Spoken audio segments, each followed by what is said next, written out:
DPT 750, LifeSpan Continuum 1. What's it all about? Well, I'm glad you asked. Here's a quick review of what I learned this semester. I hope it helps answer your question. The LifeSpan approach to physical therapy, evaluation, and management is patient-driven. It revolves around the individual and his or her needs. Life experiences and family history provide clues to today's patterns of health and disease. The LifeSpan approach emphasizes the idea that both past and present experiences are influenced by social, economic, and cultural factors. Each patient has a unique story. Physical therapists are like ghostwriters for their patients. It's our job to decipher the turning points in the narrative. Previous biomedical models focused on disease, condition, and disability. However, today we have a proven method for gathering and sorting applicable material. It's called the ICF model. The ICF, or International Classification of Functioning, Disability, and Health, provides a framework for measuring health and disability at both individual and population levels. ICF was officially endorsed by the World Health Organization member states in May 2001 as the international standard to describe and measure health and disability.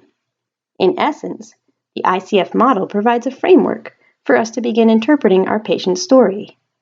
The tale is prefaced by the health condition, or medical diagnosis, and is then quickly subdivided into 3 interconnected short stories: participation restrictions, activity limitations, and impairments.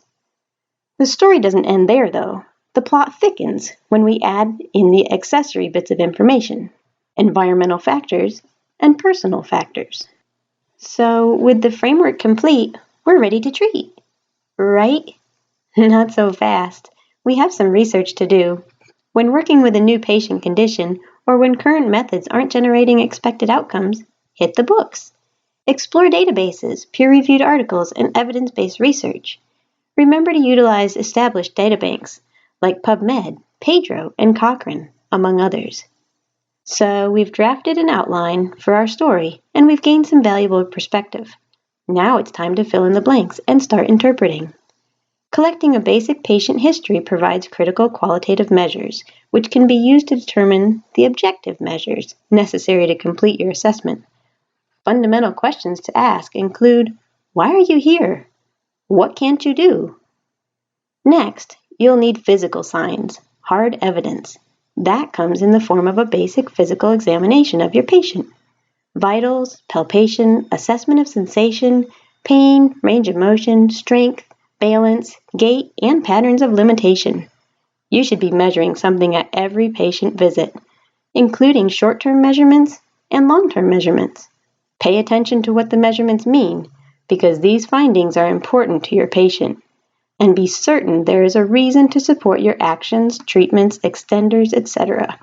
At this point, your patient's story is nearly complete. With only a few tasks left, you'll need to do some strategizing to determine the most effective use of it.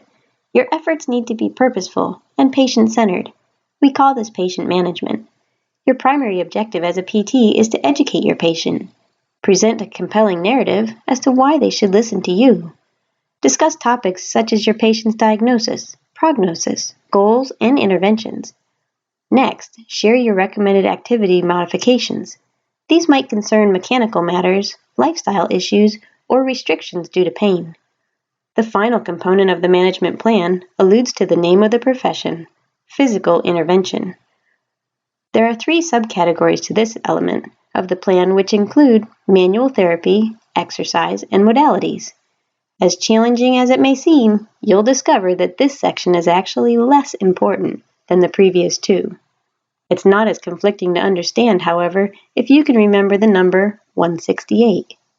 That's the number of hours in a week. Now consider the number 3. That's the number of hours in a week that you will likely spend with your patient. What are you going to have the patient do with the other 165 hours that they're not seeing you? Finally, we've reached the point where your patient's story is about to go to print. You've been asked to write the all-important summary. This is where your documentation comes into play. Documentation is an important means of communication. It can lead to critical decision-making by you or by others, and it serves as a legal record. It can come in many forms, including photos, video, tables, and even narratives. When recording your notes, it's important to keep the following strategies in mind. Use concise wording and abbreviations. Consume less space without compromising the message. Omit the unnecessary, and use templates when available. Finally, because your patient's records are legal documents, they must be dated and signed.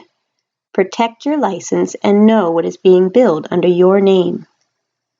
So the story's complete, and your patient's narrative has been interpreted and neatly organized. It's your job now to market it in a manner that will be well received, gain recognition, and produce positive outcomes. You've got your work cut out for you. Fortunately, though, this course lays a foundation that emphasizes problem solving, critical thinking, and interpersonal skills. It stresses lifelong learning and prepares you to practice in a variety of healthcare environments. Well, that's it in a nutshell. DPT 750, Lifespan Continuum 1. I hope I answered your question. Thanks for watching this presentation, and congratulations to all of my classmates on completing our first semester of DPT school.